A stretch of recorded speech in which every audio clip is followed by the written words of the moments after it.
वो रोजा किस लिए रखते हैं? कोई पढ़े, रोजा किस लिए रखा जाता है? रोज जो हम कहते हैं धर्म का उत्थान हो और अधर्म का नाश हो, उसके बाद हम कहते हैं कि इस्लामिक धर्म है। तो सबसे बड़ा तो अपने दिमाग से ये पर्दा हटा दीजिए कि इस्लाम कोई धर्म है। ये बिल्कुल शुद्ध एक राजनैतिक आंदोलन है जो कि अरब से चला है और पूरे उसमें घूम रहा है। वो राजनीतिक सत्ता को प्राप्त करने के लिए कुछ भी कर सकते हैं। दूसरी बात मैं आपको ये कहना चाहती हूँ, देखिए हर मुसलमान जो है अपने आप को आदर्श मानता है कि मोहम्मद को, वो अपने आगे मोहम्मद लिखता भी है, तो वो मोहम्मद जैसा बनना चाहता है। मैं आपसे बस ये विनती करती हूँ कि आप एक बार मोहम्मद का चरित्र जरूर पढ़ें। जैसे हम रामायण को पढ़ाने के लिए कहते हैं ना, वैसे आप सबसे विनती है कुरान को पढ़िए और मोहम्मद के चरित्र को पढ़िए। ये पढ़ना बहुत जरूरी हो गया है। राम को पढ़िए और उसको पढ़िए। लोगों को प्रेरणा कीजिए कि कुरान जरूर पढ़ें। अपने बच्चों को अरबी सिखाइए। उनके लेटर, मैं नजीबाबाद से आ रही हूँ, लगातार अरबी में लिखा हुआ है, समझ ही नहीं आता क्या लिखा हुआ है, क्या इसमें पढ़ाया जा रहा है। जिस देश में 3 लाख से ज्यादा मदरसे चल रहे हो, जिस देश में 2 लाख से ज्यादा मस्जिदें विद्यमान हो, उनमें तैयारी क्या हो रही है? दिन रात बोल रहे ला इलाहा इल्लल्लाह, 5 बार बोलते हैं, 5 बार नमाज पढ़ी जाती है और शुरुआत इसी से करते हैं कि कोई नहीं है, ला माने नहीं है कोई भी अल्लाह के जैसा, और मोहम्मदुर रसूलुल्लाह अर्थात मोहम्मद ही उस अल्लाह का रसूल है। इन 2 के अलावा और किसी को हम पूजेंगे नहीं, मानेंगे नहीं। अब ये बता दो, जिस व्यक्ति को 5 बार लगातार यही बताया जा रहा हो, दिन में 5 बार जब बताया जाता हो, तो उसकी मेंटलिटी क्या बनेगी? वो सीधे आपके ऊपर तलवार लेकर के खड़ा होगा। और ये केवल, ये तो अजान है, नमाज अलग होती है, ये अजान है। आओ आओ, अपनी नींद को छोड़ करके आओ, बैठो यहाँ। उसके बाद एक मौलवी बोलता है, एक मौलवी के इशारे पर सब झुकते हैं, खड़े होते हैं। उसके बाद वो वहां पर आयतों का पाठ होता है, और आयतें हम क्या समझते हैं, जैसे हम मंदिर में घंटा बजाए आते हैं, वैसे उनकी नमाजें चल रही हैं।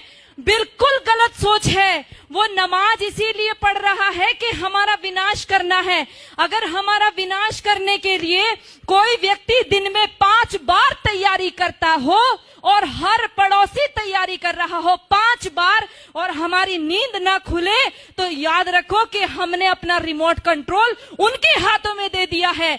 उनको प्रॉब्लम हमारी गाय से नहीं है, उनको प्रॉब्लम हमारी माताओं बहनों से भी नहीं है, उनको प्रॉब्लम है केवल हमारे अस्तित्व से।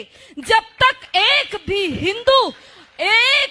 हिंदू बचा हुआ है, तब तक उनको प्रॉब्लम है। उनको तब तक लगातार जिहाद करने के लिए कहा गया है, और लगातार हमारी माताओं बहनों के साथ अत्याचार दुराचार करने के लिए कहा गया है।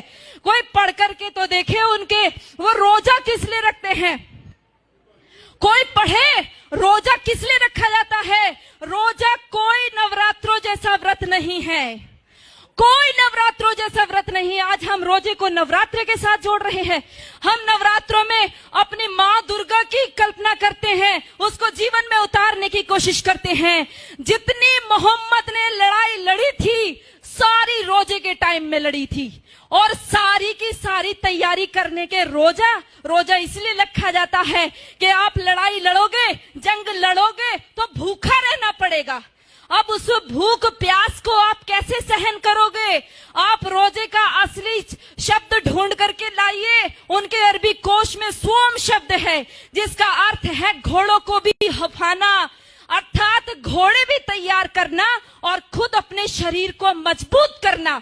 अगर उस रोजे की इफ्तार पार्टी में सारे के सारे हिंदू जाकर के बैठते हैं, आश्चर्य होता है जब लखनऊ के मंदिर के मठाधीश भी जाकर के रोजे की इफ्तार पार्टी मंदिर के अंदर कराते हैं, और हम सब लोग केवल फेसबुक पे 1-2 गुस्सा निकाल करके रह जाते हैं।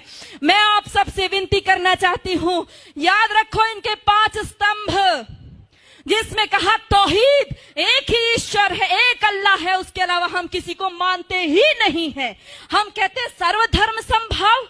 अरे लानत है हमारे ऊपर, 1400 साल से जिन लोगों ने केवल कत्लेआम मचाया हो, आज भी हम उनको धार्मिक कह रहे हैं। वो अल्लाह के अलावा और किसी को स्वीकार नहीं करेंगे, वो हर स्तर पर करेंगे, वो दाढ़ी रख करके भी करेंगे, वो पैंट शर्ट पहन के करेंगे, वो अरबी बोल करके करेंगे, वो हिंदी बोलेंगे, वो इंग्लिश बोलेंगे। लक्ष्य केवल एक उनका स्पष्ट है, वो है जब तक एक भी काफिर जिंदा है अल्लाह का काम रुकेगा नहीं। और जो लोग कहते हैं, जिन्होंने बोला रघुपति राघव राजा राम पतित पावन सीताराम, और अगली पंक्ति जोड़ दी ईश्वर अल्लाह तेरो नाम, लानत है हमारे ऊपर। हमने कभी पढ़ करके नहीं देखा अल्लाह कहते किसको है। हमने ईश्वर के बराबर अल्लाह को रख दिया। अरे हमारा ईश्वर दयालु है, कृपा करता है, परंतु अल्लाह का आदेश है। कहां पढ़ोगे? कुरान पढ़ोगे। अल्लाह का साफ आदेश है, जो मेरे को नहीं मानता, जो जिब्राइल मिकाइल को नहीं मानता, जो मोहम्मद को नहीं मानता, वो काफिर है, और काफिर वाजिबुल कत्ल है, वो कटने योग्य है। इतना ही नहीं कहा, जब रमजान का महीना खत्म हो जाए इनको घात लगा करके मारो। पढ़ो सूरा तौबा, पढ़ो सूरा अल बकरा, सारी की सारी कुरान की सारी ये आयतें पढ़ करके देखो, आपको साफ स्पष्ट पता चल जाएगा। हम सोचते हैं कि उनकी हज यात्रा, हम सोचते हैं उनकी हज यात्रा हमारी अमरनाथ यात्रा जैसी है। अरे पढ़ो भाइयों, यदि उनकी हज यात्रा हमारी अमरनाथ जैसी होती तो वहां पर सब लोग जा सकते थे, केवल मुसलमान ही क्यों जाते हैं? आज उनके ऊपर वो वहां से हमारे भाई पैसा भेजते हैं और वहां से वो अपनी सभ्यता को भेजते हैं। उनको कोई एम्बेसी में राजदूत भेजने की आवश्यकता नहीं है कि भारत में आप हमारे अरबी कल्चर का प्रचार कीजिए। ये सारे बढ़ाए हुए दाढ़ी, ये सारे ऊंचा पजामा और नीचा कुर्ता पहन करके सारे वहां से सीख करके आते हैं और अपने आप यहाँ पर आकर के सिखाते हैं। याद रखो, मिटेगा ये धर्म और आबरू भी जाएगी, तुम्हारे नाम से दुनिया को शर्म आएगी। यदि आज नहीं जागे तो कोई हमारे बचाने वाला नहीं है। ये नमाज खिलाफत का मिनी ट्रायल है। ये नमाज इसलिए कहता है कि एक खलीफा बैठाएंगे और उसका राज चलेगा। ये पहले भी हमारा देश आजादी के लिए जूझ रहा था और सारा मुस्लिम जगत खलीफा के लिए जूझ रहा था। इतिहास पढ़ करके देखो, मालाबार में जो युद्ध हुआ, हमारे लोग जो मारे गए, वहां की महिलाओं के साथ, क्योंकि खिलाफत आंदोलन फेल हो गया।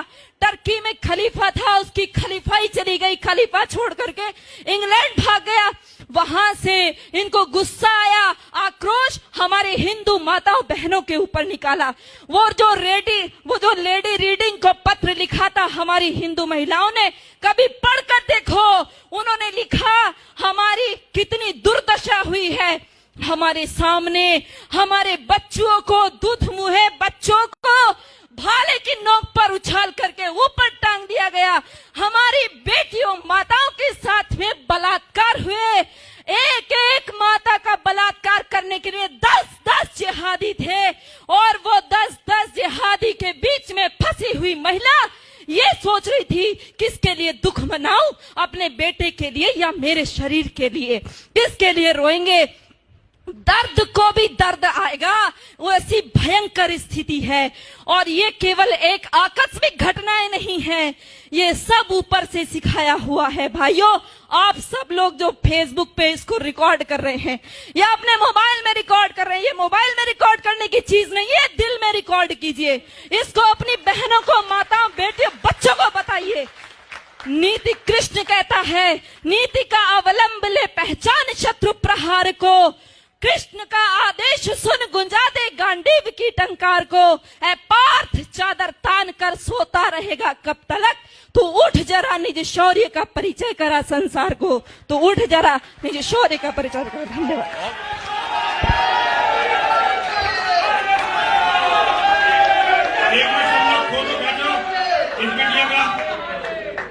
बेटा, ये हमारी माला जो है ये पूरी सोने की नहीं है। इसमें जितनी मिलावट हो सकती है उतनी मिलावट होती है। 1 तोले सोना इसमें होता है, बाकी मिलावट होती है। लेकिन हमें इसे बनवाने के लिए बड़ी मेहनत करनी पड़ती है। और यतीमा चेतनानंद सरस्वती जो तुम्हें अपने हाथ से इसे दे रही है ना, तुम जैसी बेटी जिस माँ ने पैदा की है ये उसका सौभाग्य है। पिता ने तुम्हें जन्म दिया है ये उसका सौभाग्य है। तुम्हारी जैसी बेटी होना ये किसी भी व्यक्ति के लिए इससे बड़ा सौभाग्य नहीं हो सकता। मैं तुम्हें नमन करता जाता है। रोजा कोई नवरात्रों जैसा व्रत नहीं है, कोई नवरात्रों जैसा व्रत नहीं है। आज हम रोजे को नवरात्रि के साथ जोड़ रहे हैं। हम नवरात्रों में अपनी माँ दुर्गा की कल्पना करते हैं, उसको जीवन में उतारने की कोशिश करते हैं।